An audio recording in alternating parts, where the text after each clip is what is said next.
Have you ever boarded a plane, glanced into the cockpit, and felt either reassured or uneasy, based solely on who was wearing the captain's uniform? Now imagine being that captain, respected, decorated, trusted with hundreds of lives, until one ordinary morning, a flight attendant accused you of lying about your credentials, about your right to fly, and in the blink of an eye you're handcuffed in your own terminal, paraded like a criminal, while your passengers whisper, "Is he even supposed to be flying this plane?" But what if the captain had a past connection so powerful? A single phone call could unravel a web of racism, expose a corporate conspiracy, and shake the entire airline industry to its core. This is not just a story about injustice.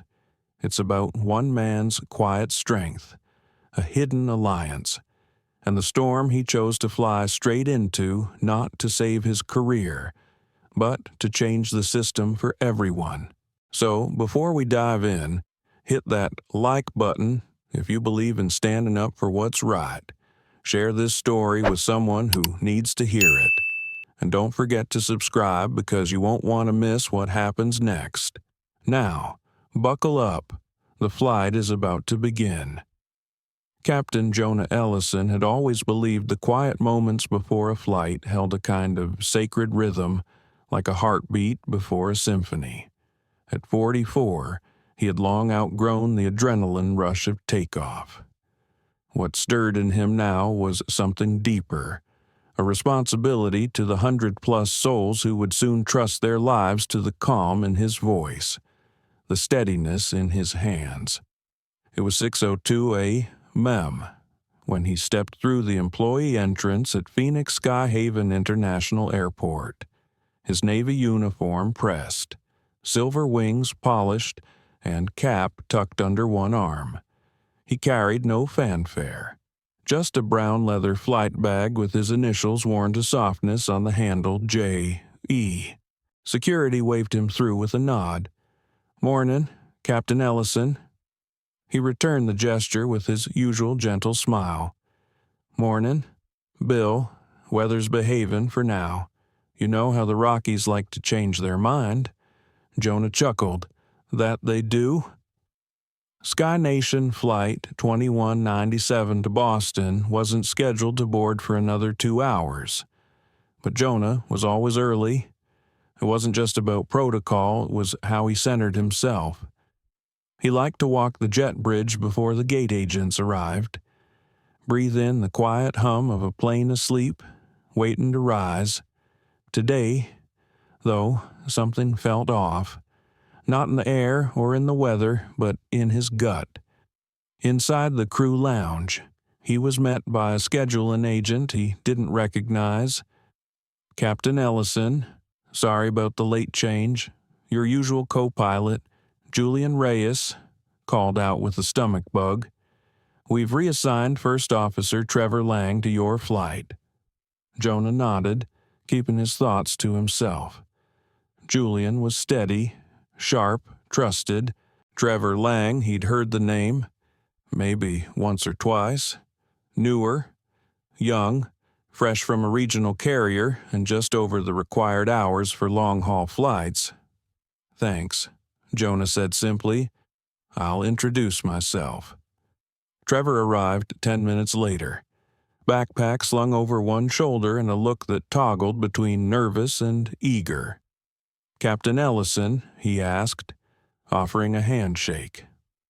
"I'm Trevor. Big honor to fly with you. Everyone says you're one of the best." Jonah smiled and shook his hand firmly. "Let's make it a good flight, then." They reviewed the flight plan together. Routine enough Phoenix to Boston. Some expected turbulence over central Illinois, a cold front moving east. Nothing unusual. But Jonah still read every line of the plan like it might change everything. He was just finishing his second systems check when the cabin crew entered. He recognized Rachel Knox immediately.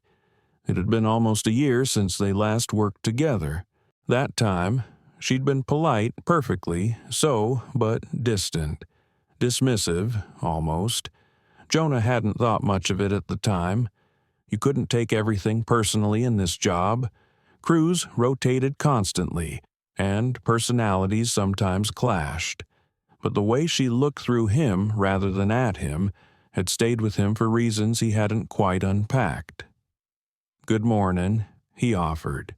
"Captain," Rachel said with a nod, then immediately turned her attention to Trevor.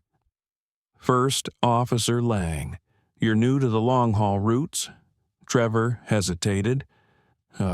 Yes, ma'am. But I've been running shorter legs for a while." Rachel smiled, warm and practiced. "You'll do great. We'll take good care of you." Jonah watched the exchange. Subtle, but there it was. The way she skipped past his greeting, the way her posture shifted slightly, shoulders open to Trevor, closed to him. He made a mental note, not because he felt slighted, but because over 2 decades of flying had taught him something important. Problems in the air rarely came from the sky. They came from people, from silences, from glances that carried weight. He finished the systems check and stood. "Let's go over the weather briefing before we load passengers." Rachel offered a clipped nod. "Of course, Captain." Jonah led the crew through the expected turbulence, alternate airport options, and emergency protocols. His delivery was calm, methodical, efficient. He always took pre-flight seriously. You never knew which briefing would be the one people remembered, later the one that saved lives. Forecast shows a developing low-pressure trough east of Denver, Jonah explained. "We'll take a more southern route than usual to avoid the mess. Adds about 11 minutes to flight time. Safety over schedule, always." Rachel spoke up. "I flew through that corridor yesterday. It was clear." Jonah looked at her steadily. "It was yesterday. It's not today. Forecasts have shifted." She nodded, but her gaze landed on Trevor again, as if waiting for him to second-guess the captain. Trevor stayed silent. Jonah let the moment pass without further comment, but another mental note was made. Once the crew dispersed to begin boarding prep, Jonah lingered in the cockpit, staring at the horizon through the front glass. He thought about the mentors who had gotten him here, about flying transport jets through combat zones, about nights writing flight notes in his barracks just to prove to himself he could be more than what people expected from a black kid out of Richmond, Virginia. His hand grazed the center console as he sat down. He wasn't worried, he wasn't afraid, but something told him this flight wouldn't be ordinary. Boarding began at Gate C-17 just after sunrise, and already the line of passengers curved down the hallway like a lazy river. Parents juggled strollers and coffee cups. Business travelers tapped impatiently at their phones. College students in hoodies pulled their earbuds out just long enough to hand over boarding passes. Captain Jonah Ellison stood just inside the cockpit door, greeting each passenger with a smile and a simple "Welcome aboard." It was a ritual he'd never abandoned. You could measure the temperature of a flight in those early greetings, the eye contact, the reactions, the subtle hesitations when passengers saw who was flying the plane.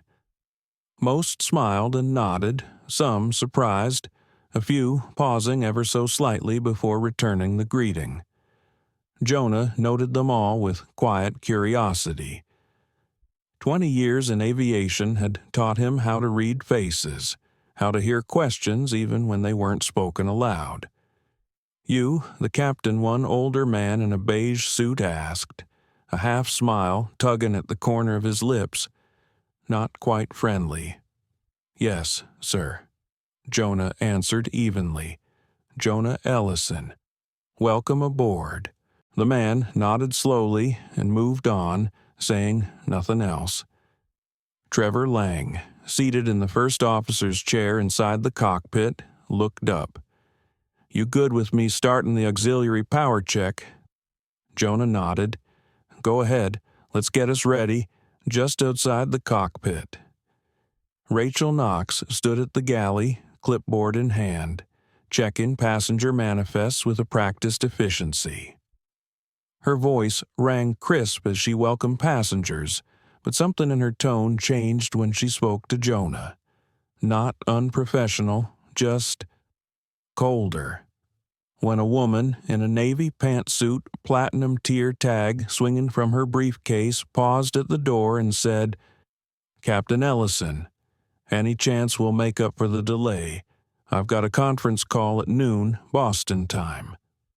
Jonah began to reply, but Rachel answered instead. "We're actually taking a longer route today. Adds about 15 minutes, probably just a precaution." The woman blinked, her gaze flicking between them. "Oh, I see." Jonah didn't correct Rachel, not in front of the passengers. But inside, a quiet resolve began to form. Moments like that stacked, brick by brick, into a wall people claimed not to see. The passenger moved on, and Rachel turned toward Trevor.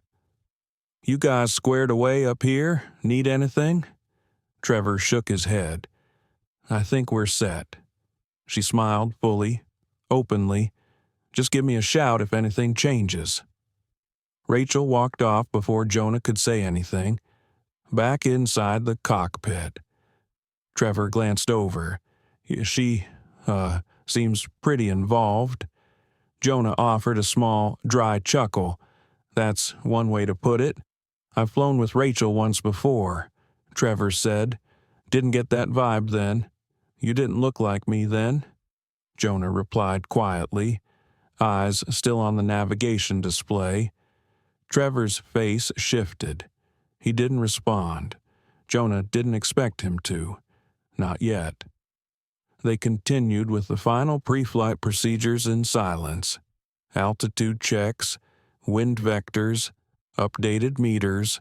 Jonah was methodical, his tone calm but clipped. He was in control of the aircraft and himself. But when Rachel returned with the coffee trays, her small gestures spoke volumes. Trevor's coffee exactly as ordered, black, 1 sugar, Jonah's black, no cream. It was the third time. "Sorry," Rachel said, "slipped my mind." "No worries," Jonah replied. He took the cup, but didn't drink. He had long stopped correcting people who forgot his preferences. Trevor looked over after she left. "She doesn't forget yours by accident." "Does she?" Jonah turned to him. "Why do you think that Trevor paused?" I don't know. Just a feeling." Jonah offered a faint smile. "That's how it starts." Back in the cabin, murmurs from first class floated forward. Jonah couldn't hear the full conversation, but he caught pieces as Rachel leaned over to speak with a tall man in 3A. "Don't worry," she said. "First Officer Lang is excellent. We'll avoid the worst of the turbulence. He's calm in a storm." Jonah sat back in his seat, still and silent. He was the captain. He had logged over 13,000 hours in the air, and yet she spoke as if the right seat carried the authority, the trust. "Trevor," he said evenly, "double-check our flight route against the latest wind shift near St. Louis.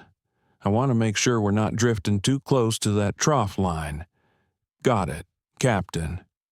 Jonah reached for the intercom and made a brief announcement. "Ladies and gentlemen, this is Captain Ellison speaking. Thank you for your patience this morning. We'll be pushing back shortly for our flight to Boston. I've updated our route slightly to ensure the smoothest ride possible, and we'll do our best to make up time in the air. As always, safety is our top priority." He clicked off the intercom. From the galley, he saw Rachel glance up, her expression unreadable. Jonah didn't need to see more. He could feel the shift. This wasn't just about route decisions or coffee orders. Something was building, and though he couldn't see the shape of it yet, he could feel it press against the edges of the flight like rising pressure in a sealed cabin. 30 minutes into the flight, the aircraft leveled off at 36,000 feet. Outside, the sky arched wide and bright, a tranquil blue uninterrupted by cloud or contrail. Inside the cockpit, the hum of the engines was matched only by the quiet beeping of routine system checks. Jonah Ellison leaned back in his chair, reviewing the weather projections on his tablet. Trevor Lang sat beside him, scribbling notes into the flight log. It should have been just another quiet climb into cruising altitude. Instead, Jonah's instincts prickled. He didn't like the way the morning had unfolded. Something wasn't sitting right, not just with Rachel, but with the entire energy of the crew. Then came the voice, not through the intercom. From the narrow corridor just outside the cockpit, Rachel Knox, again. Jonah's ears perked at the sound of her speaking this time to another crew member. The door hadn't fully sealed. He could hear every word. "I just don't feel comfortable when these symbolic hires take the captain's seat," she whispered. Her tone dipped low, but not low enough. A second voice replied, muffled, "Come on, Rachel." "No, I'm serious." Rachel continued. "He's good on paper, sure. But are we really saying he earned that seat the same way the rest of them do silence?" Then Rachel added, "This flight could have been assigned to Captain Holbrook or even Mason. But no, it goes to the diversity poster boy." Jonah didn't move. He didn't flinch, but the words struck with surgical precision just enough to draw blood without breaking skin. Inside his chest, something burned. Trevor caught his expression. "Everything all right." Captain Jonah looked over, paused. "Did you hear that?" Trevor shook his head. "What, nothing?" Jonah said. "It's nothing." But it wasn't. It was confirmation. The subtle undermining, the sideways glances, the reassigned questions. It wasn't his imagination. And worse, it was being spoken aloud. He made a note in the incident log, quietly, carefully, every detail, word for word. He knew the protocols, knew how to protect himself, but still he sat in silence. Why didn't he call her out? Because if he did, the narrative would shift. He'd be sensitive, disruptive, or hostile. The moment he raised his voice, he lost control of the story. So he remained calm, observant, the way he had always survived. Trevor glanced at him again. "You sure you're okay?" Jonah forced a smile. "Yeah, just thinking." He reached for the comm and made a calm announcement about upcoming turbulence due to crosswinds near Columbus, Ohio. When he put the handset down, Trevor said, "For what it's worth, you've been nothing but solid. Everything about this flight's been textbook." Jonah gave a slow nod. "Appreciate that. Does it happen a lot?" Trevor asked, eyes forward. "What, the comments, the second guessing?" Jonah exhaled through his nose. "Often enough that I keep notes." Trevor didn't respond, but his shoulders tensed. There was discomfort there, maybe even guilt. A sense that his silence in moments like those made him complicit. Jonah didn't press him. He never did. That was part of the burden, teaching people how to see what they never had to notice. Suddenly, the radio chirped. A message from Air Traffic Control. "Sky Vista, 27441, please confirm change to southbound routing for weather deviation." Jonah frowned. "We didn't file a southbound deviation." He said, Trevor flipped through the digital logs. Wait, there's a note here. Updated waypoint entered 25 minutes ago. Jonah's brow furrowed. We didn't authorize that. He tapped into the system logs. His stomach dropped. The route update had been entered using a crew tablet login, not from the cockpit console. Rachel's tablet ID. Jonah checked the timestamp. It had been entered while he was greeting passengers at the gate. He immediately opened the comm.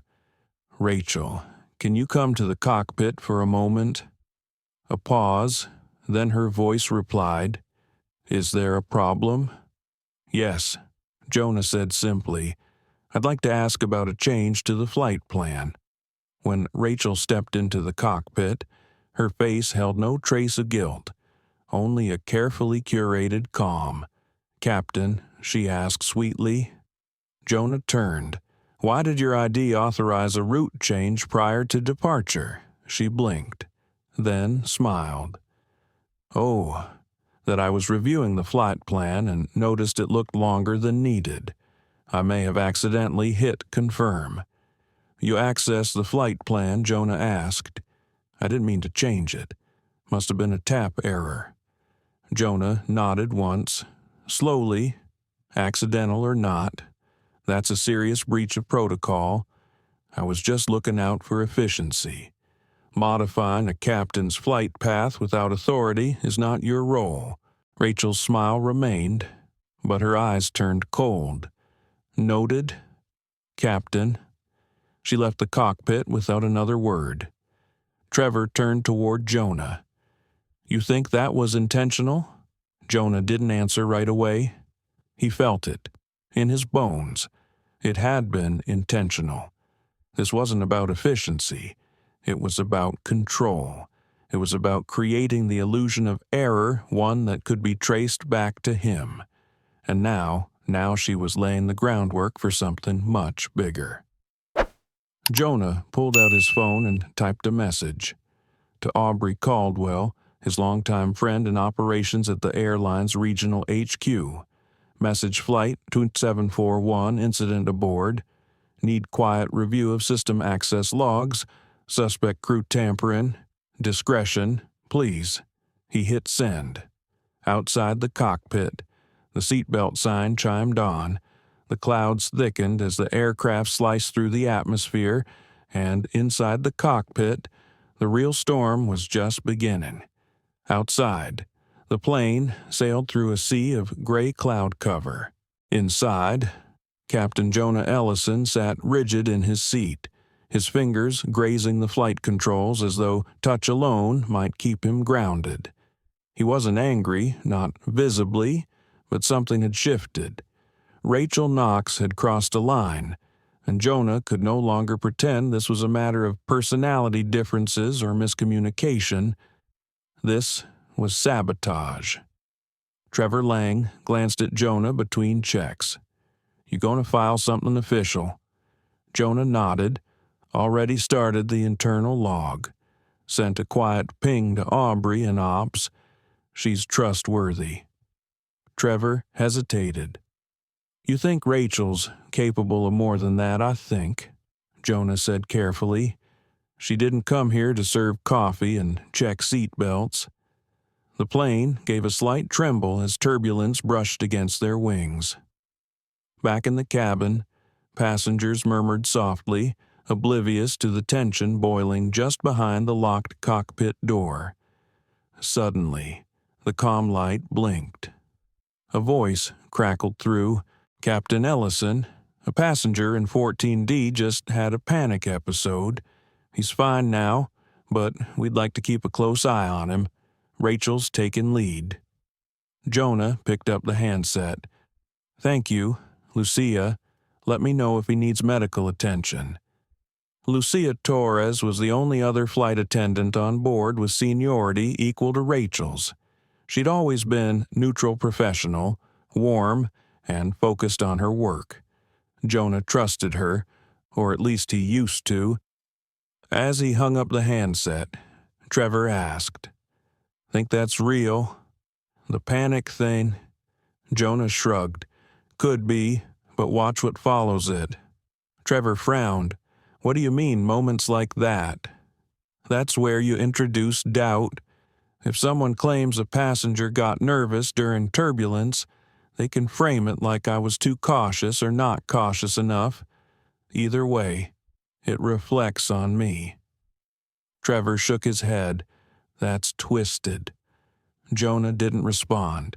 He just stared ahead, his eyes calm but his mind racing. How do you defend against whispers? How do you fight things never written down? A sudden knock interrupted his thoughts. Unusual. Crew members weren't supposed to knock on the cockpit door mid-flight. Jonah buzzed the door open after checking the internal monitor. It was Rachel. She stepped inside holding a service tray coffee and 2 small containers of creamer. Just thought you two might want a refill, she said, voice sweet. She placed the cups down on the center console. Jonah met her eyes. Thank you. Rachel turned to leave but paused. I know we haven't always worked smoothly together, she said, turning slowly, but I hope you don't think I'd ever do anything to jeopardize safety. Jonah didn't blink. I hope not, too. They held each other's gaze for a moment. The room was silent, thick with something unsaid. Rachel smiled faintly and left, pulling the door gently shut behind her. Trevor leaned forward. What was that? She's feeling the heat. Jonah murmured. Trevor nodded at the tray. You drinking that coffee? Jonah looked down. The creamers were sealed, but the trust was gone. He slid the tray aside. Nope. Trevor smiled tautly. Smart. They flew in silence for a while, 30,000 feet over Indiana, and then Jonah's phone buzzed again. Aubrey Caldwell. He opened the message, confirmed your flight path was modified at 9:24 a.m. using Rachel Knox's ID. Access was outside approved protocol, working on pulling logs from prior flights. Jonah's stomach twisted. This wasn't a one-time thing. He looked at Trevor. It's worse than I thought. How bad, pattern level bad. Another beep. This time from the aircraft's cabin call panel. Lucia's voice. Captain, a passenger from business class wants to speak to you directly. She says it's urgent. Name's Mrs. Camden, frequent flyer, level platinum. Jonah blinked, put her through. A moment later, a warm but concerned voice came over the line. Captain Ellison. I hate to interrupt, but I need to tell you what I just overheard. Jonah's eyebrows lifted. Go ahead, ma'am.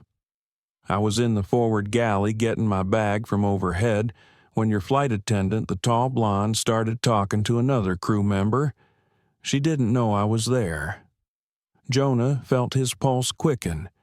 She was saying something about how she expected command decisions to be reviewed after this flight, that people were watching and she'd already submitted the concern forms. Then she said something that stuck with me. You can't let someone like him fly unchecked. It's dangerous. Jonah closed his eyes. Dangerous. That word would spread like wildfire. Thank you, Mrs. Camden. That's incredibly helpful. I appreciate your honesty.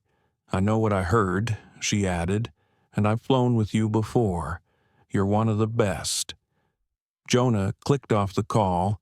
Trevor looked over. We need to land this story before it crashes. Jonah nodded slowly. Not a crash, a takedown. He reached for the cabin phone again. This time, not to Lucia, this time to Commander Annika Monroe, FAA Flight Standards Director, his old friend from military flight school. He didn't know if she was watching, but if someone didn't intervene soon, the sky wouldn't be big enough to save him.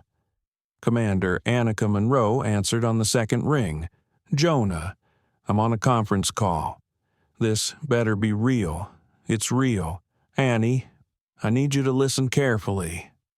His voice wasn't panicked, but there was steel in it now, a quiet resolve that even Annika hadn't heard since their last overseas sortie, almost a decade ago.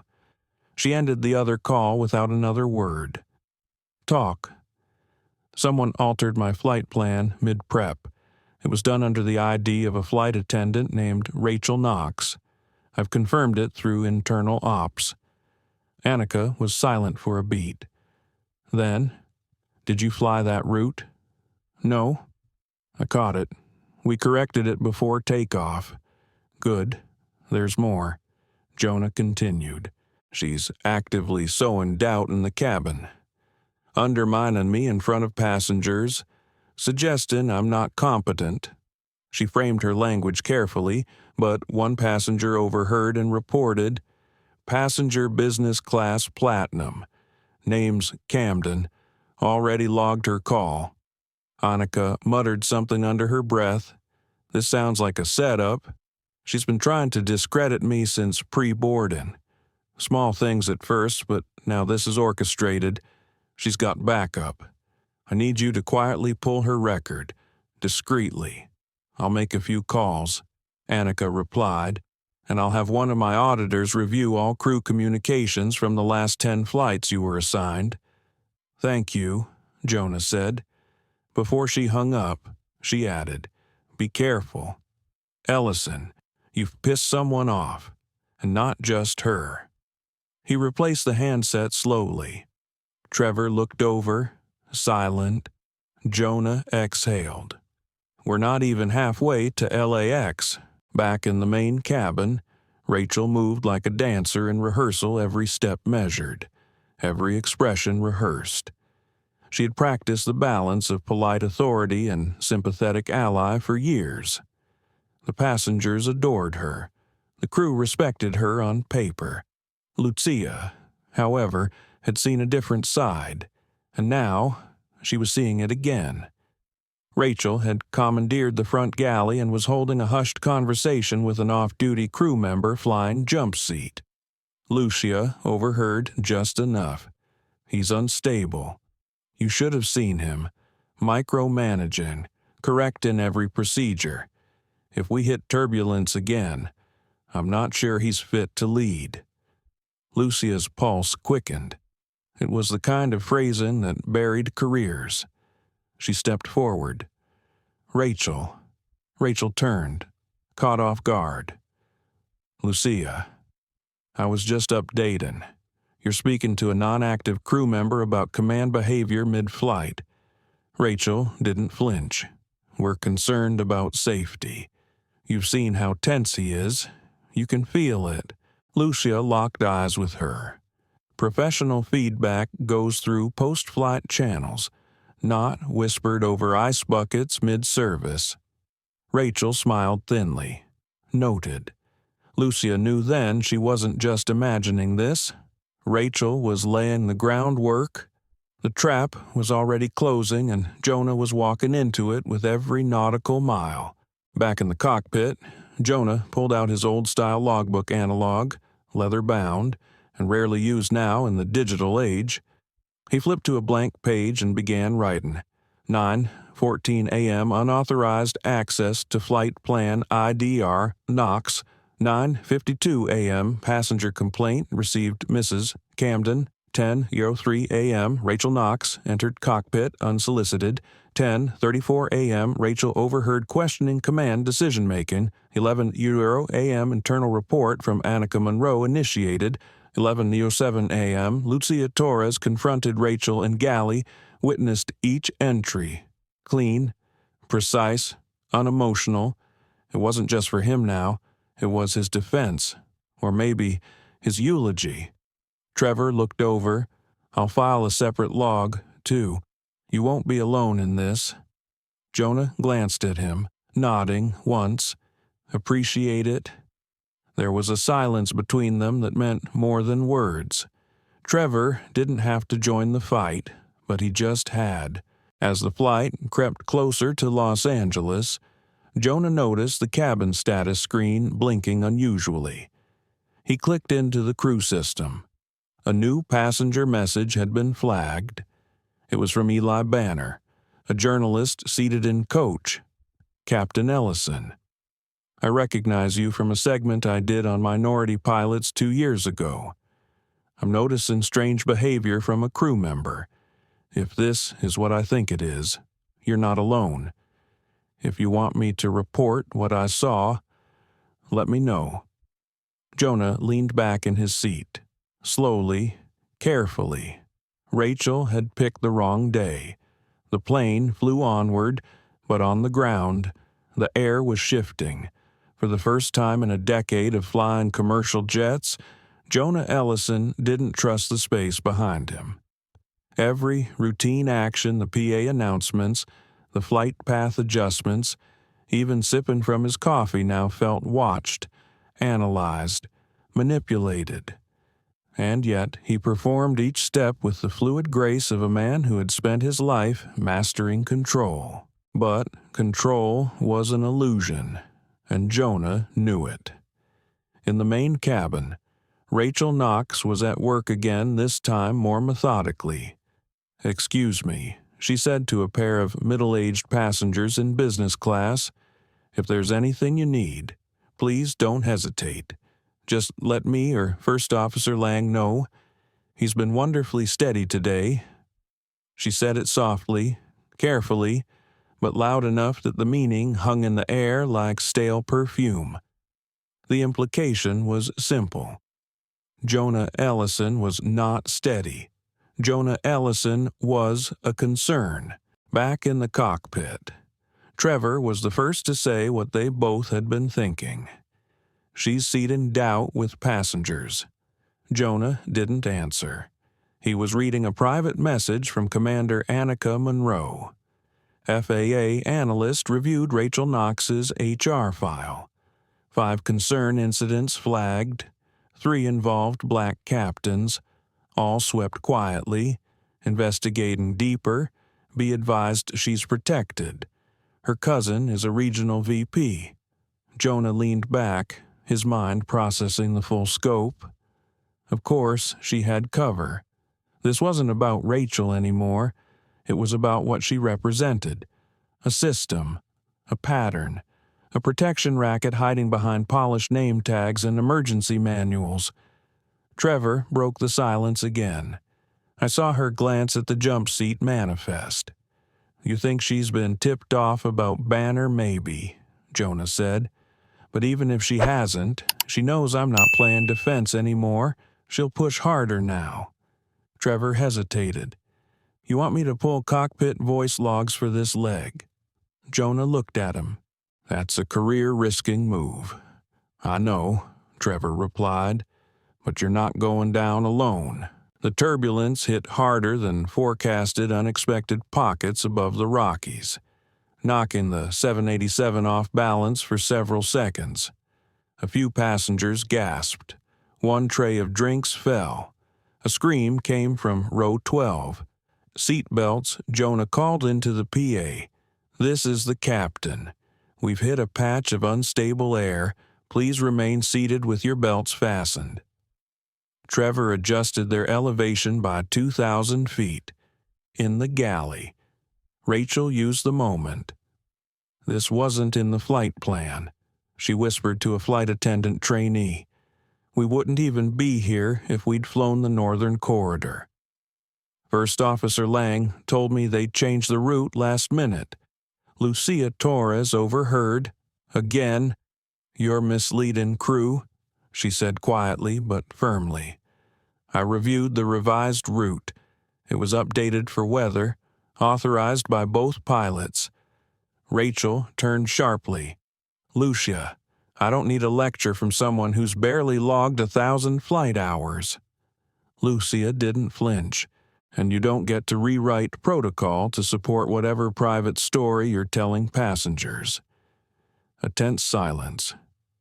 Rachel smiled. "You'll regret this." Lucia walked away, but her spine stayed straight. 10 minutes later, Another message pinged Jonah's screen. From Eli Banner, subject urgent, Captain Ellison. I've spoken with 3 other passengers, all overheard Rachel implying your commands were emotion-based. One asked her directly, and she said, quote, he's under a lot of pressure. First Officer Lang is doing most of the real work. If this goes to legal or HR, I'll testify. I'm documenting everything. Also, I received an alert from a contact in aviation media. Someone's feeding them a story that you falsified your flight credentials. Rumors. Anonymous tip. You're being set up. Jonah closed the message slowly. His throat tightened, not with fear, but with something older and heavier. Rage. He swallowed it. He had too much training to let it show. But something inside him shifted. He had always believed in the system, or at least in his ability to outwork it. Now, the system was bleeding into every corridor of this aircraft cabin, cockpit, comms, press. If he didn't act soon, they would land with a version of reality he wouldn't recognize, written in HR language and whispered judgments. He turned to Trevor. Prep the secondary log file. We're escalating. Trevor nodded. What's the move? Jonah's voice was calm. We initiate Protocol Alpha Echo. Trevor blinked. That's military. Are you sure? Jonah nodded. I'm done playing checkers. The click of the cockpit door locking felt sharper than usual. Jonah Ellison leaned slightly back in his seat, eyes fixed on the screen while his mind moved far ahead of the aircraft. Trevor Lang sat beside him, fingers hovering over the tablet connected to the aircraft's secondary data recorder, a system designed for redundancy, used only in case of critical failures or internal investigations. They were activating it by choice. Trevor broke the silence. If they find out we accessed the secondary black box, we'll have to explain why. Jonah's eyes remained steady. We will, just not today. Trevor nodded and pressed the virtual key. The device beeped softly. A recording confirmation illuminated in the top right corner. In the cabin, Rachel Knox's whispers had grown louder. She was now seated on the jump seat near row 1A. Her tone just hushed enough to seem confidential, but just loud enough to be overheard. Passengers always feel safer when the co-pilot is more engaged, she said to a curious businessman beside her. Especially on long hauls, we all have our strengths. I've just learned which captains need a little extra oversight. The man, a platinum cardholder named Gerald Vance, frowned. Are you implying something about the pilot? Rachel gave a soft, knowing smile. No comment. But if I were in your shoes, I'd document any concerns, especially with what's been circulating internally. Vance, an attorney, took out his phone and began recording. Back in the cockpit, Jonah received a ping from Lucia Torres. Lucia Knox just implied you're unfit to passengers in business class. Passenger 1A is filming her. He's visibly concerned. Lucia, I've also reviewed the galley log. Rachel accessed the crew manifest 6 times this flight, twice during non-service periods. Jonah tapped out a message. Jonah, thank you. Secure any comms you can. I've activated internal redundancy. Stay alert. Trevor's voice was low. You ever wonder why she picked you? Jonah glanced over. Trevor continued. Yeah, it's obvious, but still this specific flight, this specific time, this hard, she's not hiding it anymore. Jonah exhaled slowly. Because she thinks this is the moment I break. They had just passed over the Central Plains, skimming 34,000 feet, when a flight alert beeped on the control panel. System review. Flight path reconciliation error. Trevor tapped in. There's a mismatch on the archived vers live nav path. Looks like someone submitted an edited flight plan to dispatch and didn't log it. Jonah's voice dropped an octave. Timestamp Trevor checked. Submitted 3 minutes before boarding. From the crew lounge tablet, Jonah's jaw tightened. That's when she disappeared for coffee. Trevor leaned back. She forged the plan. Jonah looked out the window, a sea of clouds stretching into silence. Not just forged it. She's building a paper trail. In the galley, Rachel scrolled quickly through her phone. She opened an encrypted app, a secure messaging platform only a few in upper management used. A thread was already active. Rachel Knox subject continues to display unstable decision-making. Deviation from planned route confirmed. Crew hesitant to override but concerns rising. Anonymous user secure evidence will trigger review from HQ if public incident occurs. Rachel smiled, then typed Rachel Knox, one more push, and I'll have it. She locked her screen, slipped it back into her apron pocket, and made her way back toward the cockpit. Trevor heard her footsteps first. He looked at Jonah. Should we let her in? Jonah didn't flinch. Yes. The door opened. Rachel stepped in with a plastic smile. Captain, just wanted to offer a quick update from the cabin. Passengers in rows 1 to 5 are requesting reassurance. Some have expressed discomfort. Jonah didn't look at her. What kind of discomfort? Oh, just a few questions about turbulence. And some asked why our route is so different from what's listed on their travel apps. Jonah turned now, meeting her gaze.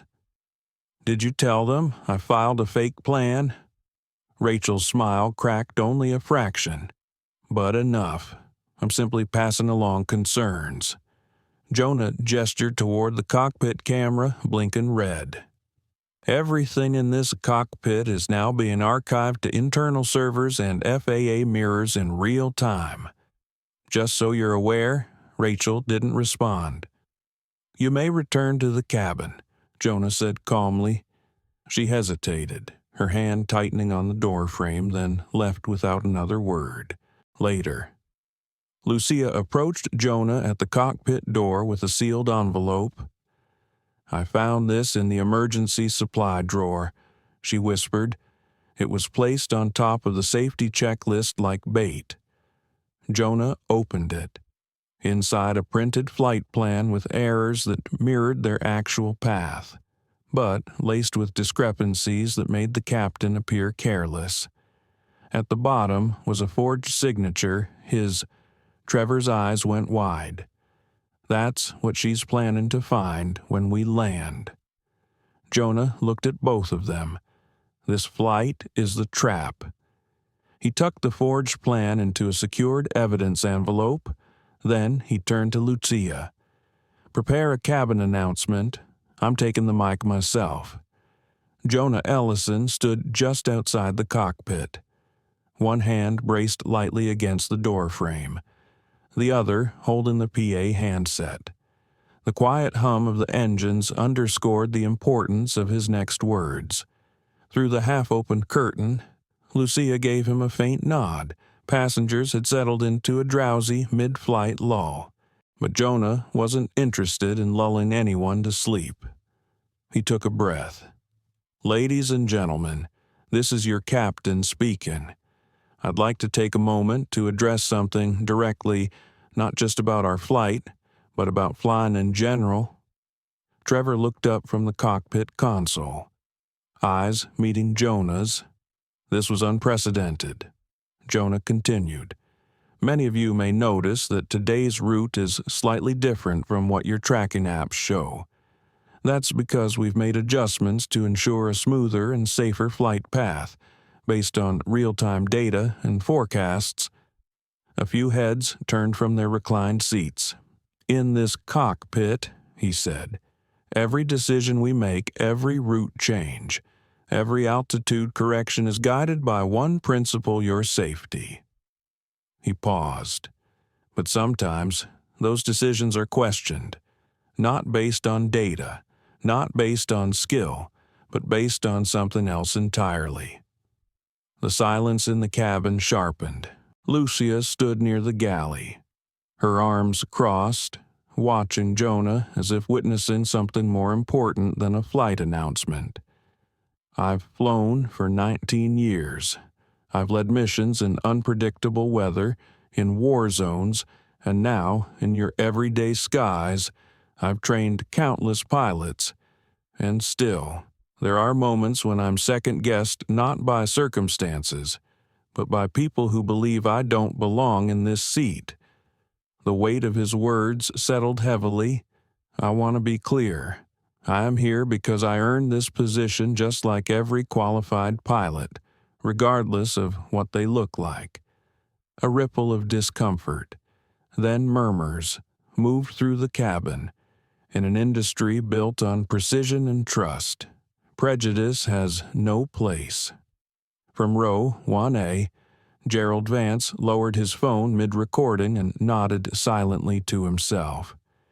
"If you ever feel uneasy during a flight, ask questions. That's your right, but make sure you're questioning the right things. Question the turbulence, not the color of the hands flying the plane." He let that land. "And now, we'll continue our flight to Seattle with smooth air ahead.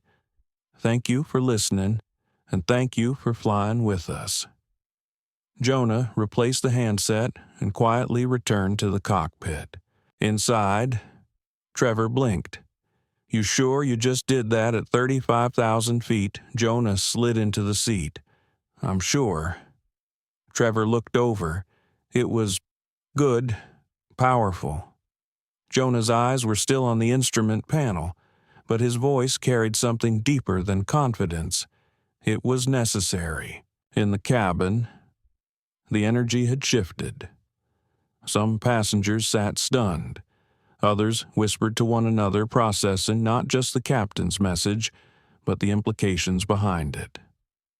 One woman wiped her eyes quietly. A teenage boy across the aisle leaned into his mother's shoulder. Rachel Knox, however, stood frozen in the forward galley, jaw tight. She hadn't expected him to go public, certainly not mid-air. 30 minutes later, Lucia returned to the cockpit with a tablet. "You might want to see this," she said, handing it to Jonah. He scrolled through a series of videos. Passengers had already uploaded clips of his speech. The views were climbing fast. A comment read, "This captain just said more truth in 90 seconds than most CEOs say in a career." Another, "Flying with Jonah Ellison felt like flying with dignity." He handed the tablet back. "Reckless?" he asked quietly. Lucia shook her head. "Real." Meanwhile, Rachel typed furiously on her encrypted app. Rachel Knox. "The captain just gave a speech, framing this as racism, mid-flight, publicly. You need to act before this spirals. Anonymous user. Do you have anything actionable?" She looked down at the sealed envelope she had slipped into the maintenance drawer earlier. Still there. Untouched. Rachel Knox. Yes. But it needs to be found by someone else. Anonymous user proceed. We'll prep legal from here. Back in the cockpit, Trevor turned to Jonah. "She'll double down after this. I know." "You good?" Jonah closed his eyes briefly, recalling every career-defining moment: his first solo flight, his mother watching from the terminal, the Air Force evaluations, the subtle slights, the open ones, the nights of thinking maybe he was imagining it all. Then this flight, then now, I'm ready. The plane touched down in Seattle just after 5:20 p.m. Captain Jonah Ellison guided the jet with practiced ease, taxiing toward Gate D14 as the jet bridge connected. Trevor leaned over. "You sure you want to disembark with the crew?" Jonah nodded. "I have nothing to hide." But as the cabin door opened and the passengers began deplaning, the atmosphere grew heavy. 3 uniformed airline officials stood just outside the gate, flanked by 2 security agents in plain clothes. Lucia whispered, "Something's off." They waited until the last passenger exited. Then one of the security officers stepped forward. "Captain Ellison, please come with us." Jonah remained composed. "Am I under investigation? Standard procedure following a reported safety concern," one of the airline reps said, too smoothly. Trevor stood up. "What concern?"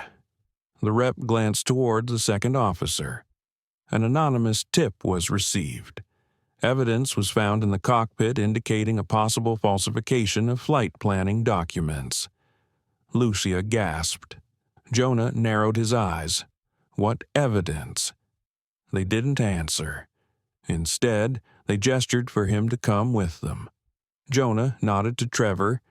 "Secure the flight data and the maintenance logs immediately." As he stepped off the plane, Rachel Knox appeared from the side hallway, clipboard in hand, brows furrowed in performative concern. "Captain Ellison, I'm so sorry this is happening." Jonah looked her in the eye. "No, you're not." They brought him to a sterile, windowless room in the airline's operations wing. A cold metal chair, a closed laptop, a cup of untouched water. He waited. 15 minutes later, a man in a gray blazer entered and sat across from him. "Mr. Ellison," he said, deliberately avoiding the honorific, "I'm Jordan Bailey, legal counsel for Northwest Atlantic." Jonah didn't move. "You've been accused of flying today's route with unauthorized alterations to the approved flight plan. Additionally, there are questions about the integrity of your logbook documentation." Jonah raised an eyebrow. Based on what Bailey slid a printout across the table, it was a copied flight plan, one Jonah had never seen before. The route was recklessly drawn, taking the plane directly through forecasted turbulence, with speed margins outside safety protocols. It was found in the maintenance compartment. Folded. "I didn't create this," Jonah said firmly. Bailey's voice remained flat. "It's your signature." Jonah leaned forward. "No, it's an imitation, a forgery." Bailey offered no reaction. "We've temporarily suspended your active flying privileges pending a full review. We recommend you refrain from public comment." Jonah gave a faint, incredulous smile. "So, this is how it works." Bailey didn't blink. "You're free to go, but HR will reach out shortly regarding the investigation." Jonah stood. "You should tell Preston he'll need a better plan than this." Bailey's expression twitched, but only slightly. Later that evening, back in his hotel, Jonah sat on the edge of his bed, scrolling through his inbox. Messages flooded in, support from passengers, a viral post from Gerald Vance, media inquiries, and beneath it all a familiar name in his contacts, Marshall Klein, a former NTSB investigator now working independently. Jonah tapped to call. "Jonah," came the gravelly voice, "I saw the footage. I also saw the leak. You believe me, someone's playing dirty. That document they found, I ran the metadata on the file from the photo leak. It was created this morning, 2 hours before your flight." Jonah exhaled slowly. "They planted it. Worse," Marshall said, "they planned it. This goes back months. I pulled security logs. Your personnel file's been accessed dozens of times by someone in executive systems. Way more than standard protocol." Jonah stood. "They're building a profile to push me out. They already started. You're not the first, just the loudest. Meanwhile, Rachel Knox stood in a quiet underground parking garage. A black SUV idled nearby. Walter Preston stepped out of the back seat, briefcase in hand. "You said he'd take the bait," Preston hissed. He didn't bite, but the trap was still triggered. Rachel replied, "He went public. That's a liability." Preston glared. "Do you realize what's at stake? The board is already antsy. If he connects the dots, he already has." She interrupted. Preston paused. "Then we accelerate. Kill the story, smear the source." He handed her a slim folder. "Everything you need to question his mental fitness. Use the Air Force records if necessary. Suggest he's unstable." That today was emotional overreach. Rachel hesitated. "There's no truth in that." "There doesn't need to be," Preston said coldly. "Just enough doubt." He returned to the SUV. As it rolled into the shadows, Rachel stared down at the folder, hands trembling slightly. Back at the hotel, Jonah pulled out a small notebook from his duffel. It was his mother's, filled with quotes and prayers she'd written for him years ago. One page read, "When they try to break you, remember truth doesn't flinch." He closed the notebook and dialed Lucia. "We need to gather everyone. Trevor, you, the others. Tonight." Lucia's voice was calm. "We're with you." "Jonah." Lucia Torres arrived first. She brought coffee and silence, both equally grounding. "Your hands are shaking," Jonah said quietly, gesturing to the mug she held. "I thought I was past fear." She replied, "Turns out, it just got quieter." They were in the corner suite of a downtown hotel, the shades drawn, the tables scattered with files, flight records, email screenshots. The air felt like pre-storm pressure, thick with unspoken things. Trevor Lang arrived next, still in uniform, despite having no more flights assigned. He dropped a binder of maintenance reports onto the table. "I found 3 discrepancies in systems logs. Someone accessed Jonah's flight plans retroactively. They were overwritten." "How far back?" Jonah asked. 2 months. All done using terminal logins from someone in management.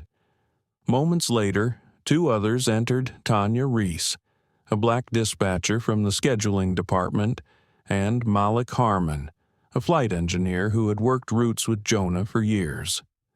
They were quiet at first, until Lucia broke the silence. "It's time we stop acting like this is isolated." Tanya nodded. "It's not. There are patterns in pilot reassignment, disciplinary trends. I pulled records. Minority pilots are reprimanded 3x more often than white counterparts for similar or lesser infractions." Malik added, "I've seen emails. Slang in code. Unreliable airframes is what some managers call black pilots. We've all known, but we were afraid." Lucia finished.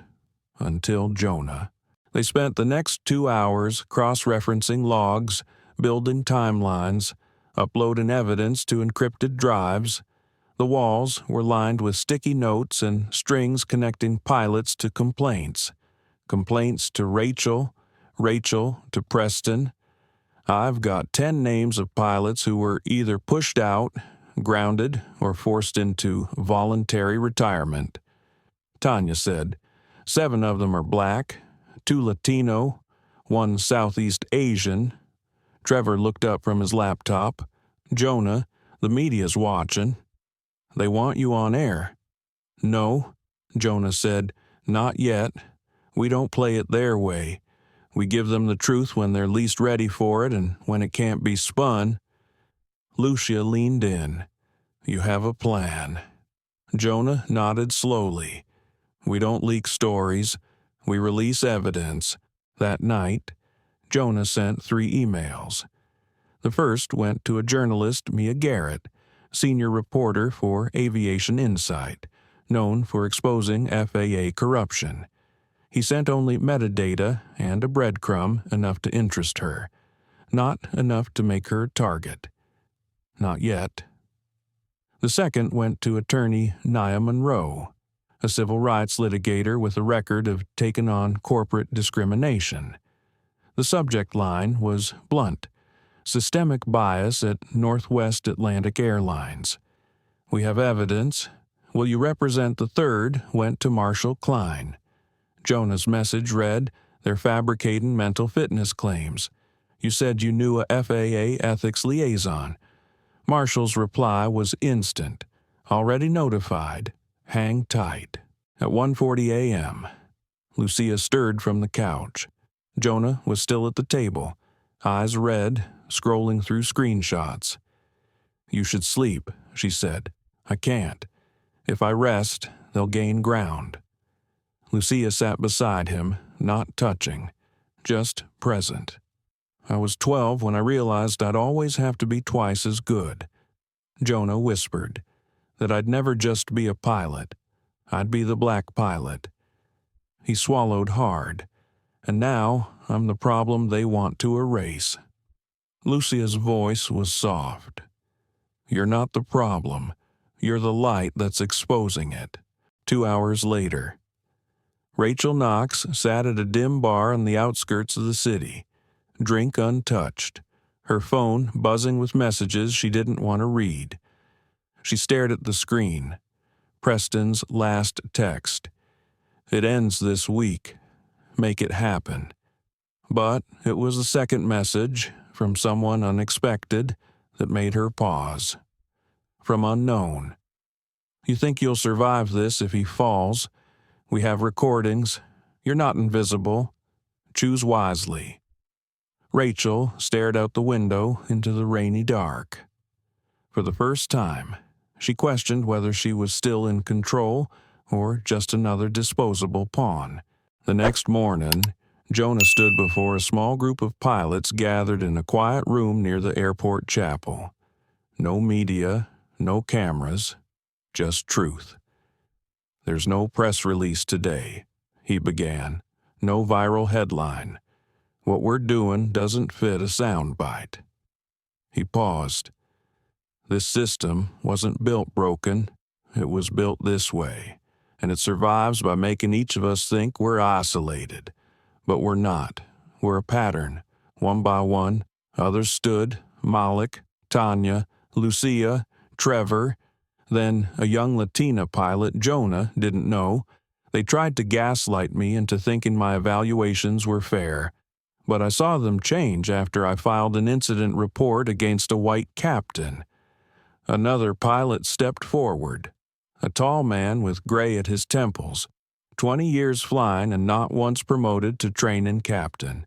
"My file says I lack leadership presence."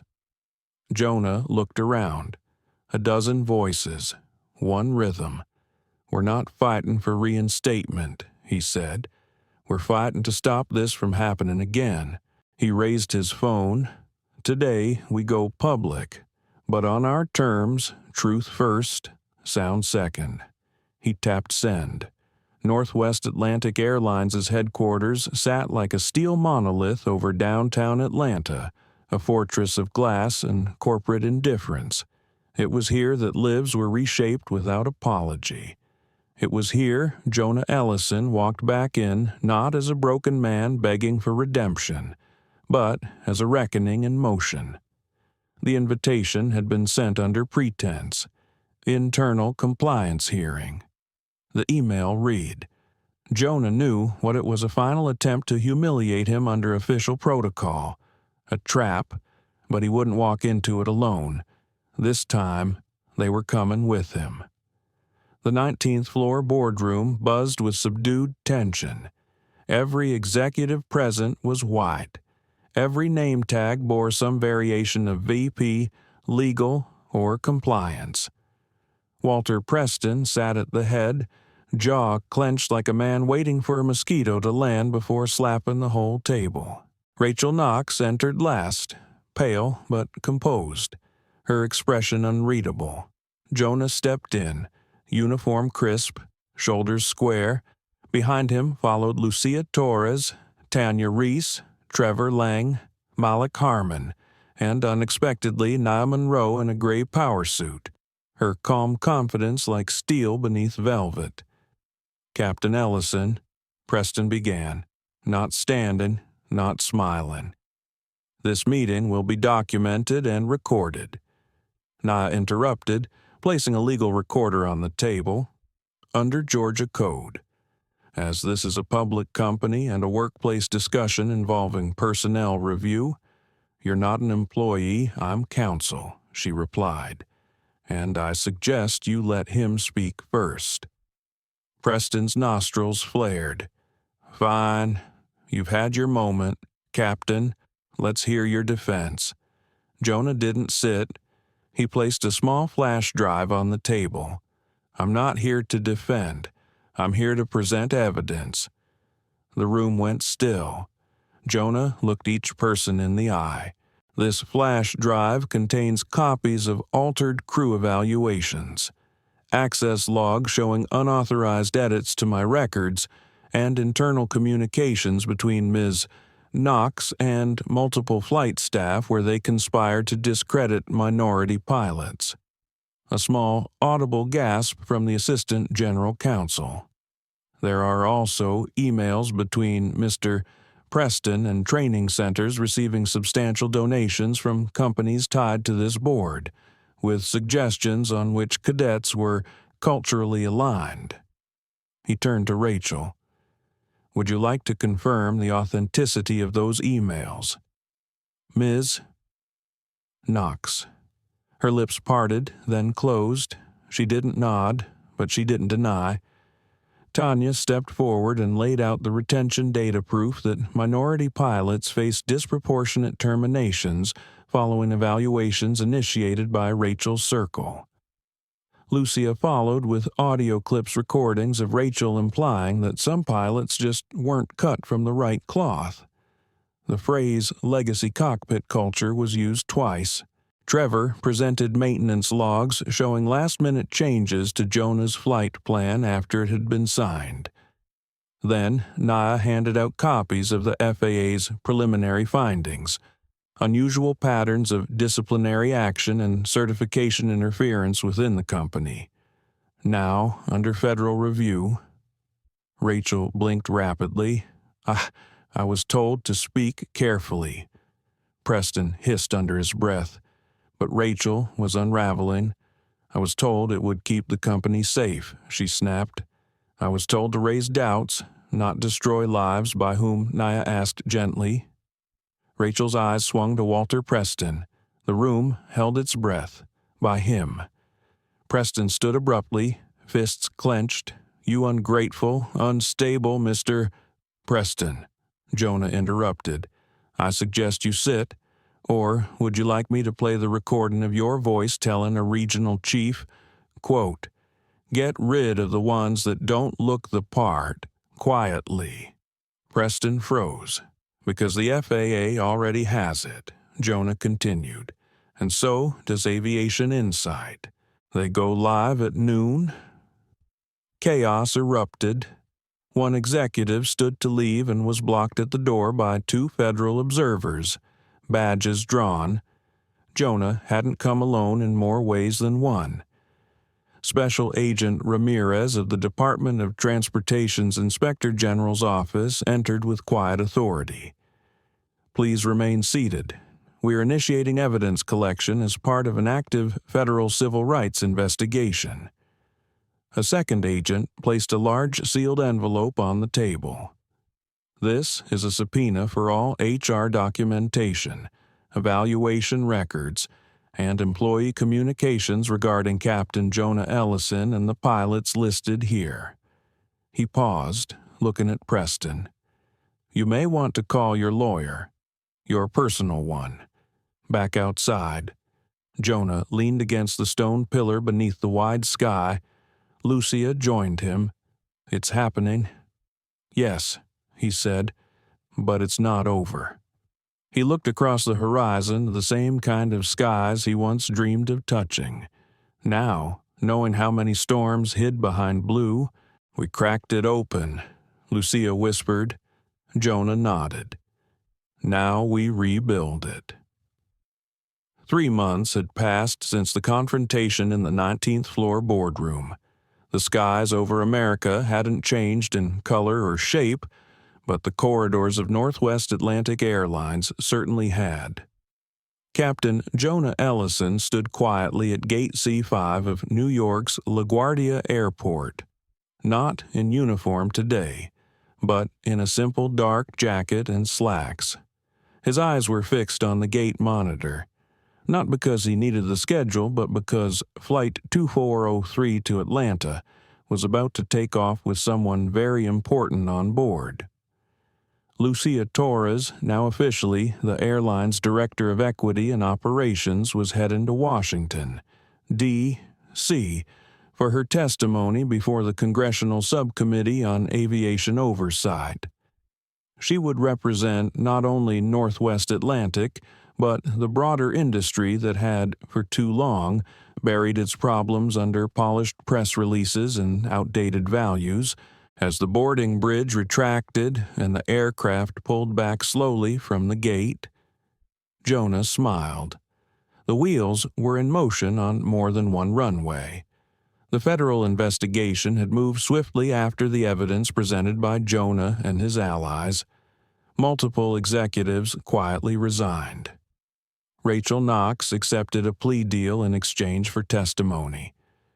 Her expression in court had been hollow, neither defiant nor remorseful, just emptied by the realization that the system she thought would protect her had decided she was expendable. Walter Preston, however, had not gone quietly.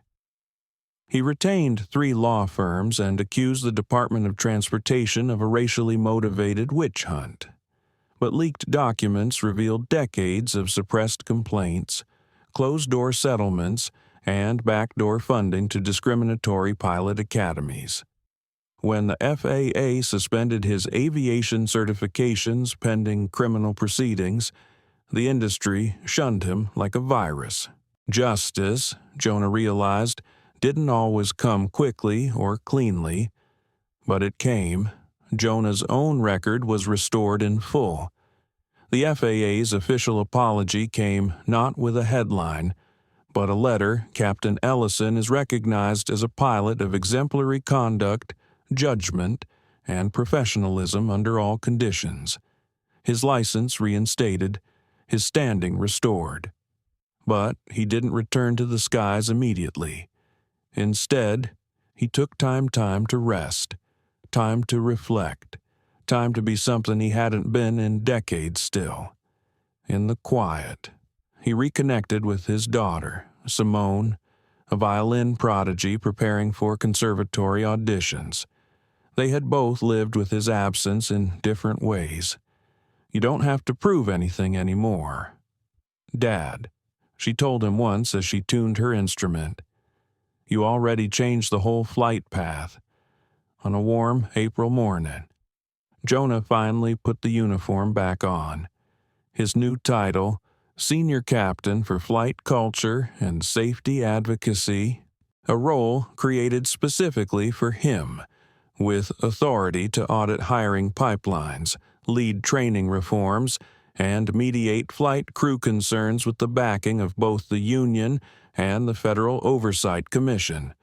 But today's flight wasn't official business. Flight 1190 nonstop to Oakland, California. His co-pilot, Trevor Lang, now a fully certified captain but flying as Jonah's first officer by choice.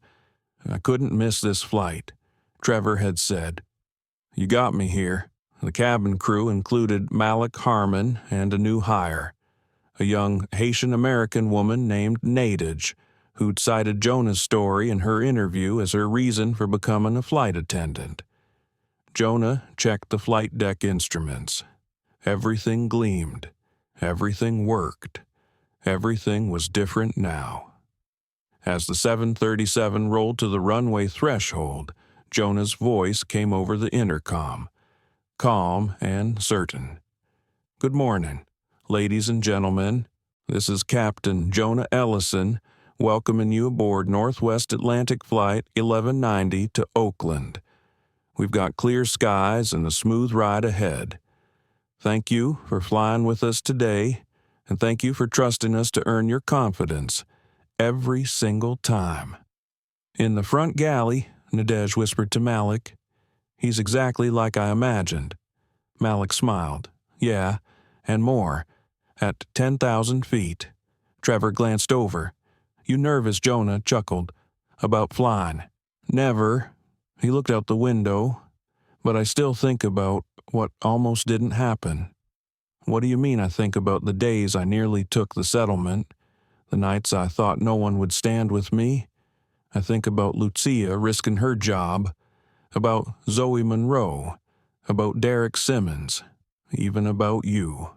Frozen in that cockpit, scared to speak but here now."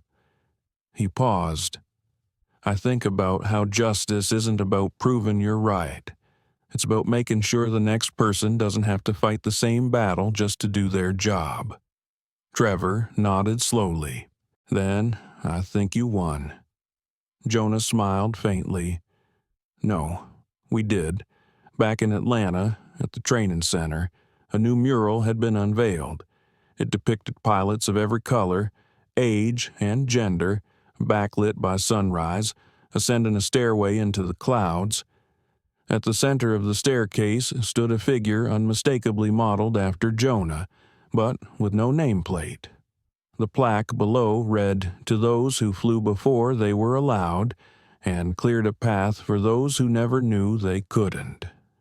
Captain Jonah Ellison didn't just take back his wings, he redefined what it means to fly with honor. He stood against a storm of lies, not by shouting, but by documenting, not by retaliating, but by rising, not for revenge, but for justice. And in the silence after the turbulence, we're left with questions that still matter today. Why do the voices of the privileged echo louder in corporate hallways? Why are integrity and identity still at odds in our professional lives? And what happens when someone finally says, "This ends now"? Jonah's story reminds us that fighting discrimination isn't about drama. It's about dignity. It's not just a headline, it's a heartbeat. And sometimes it takes one brave person to lift an entire industry off the runway of ignorance. So, if this story moved you, if you've ever felt unseen, unheard, or unfairly judged, or if you've ever stood up when it would have been easier to sit down, tap like to honor that courage, share this story to keep the conversation going. And subscribe for more real stories where truth takes flight. Until next time, let's keep our eyes on the skies and our hearts open on the ground.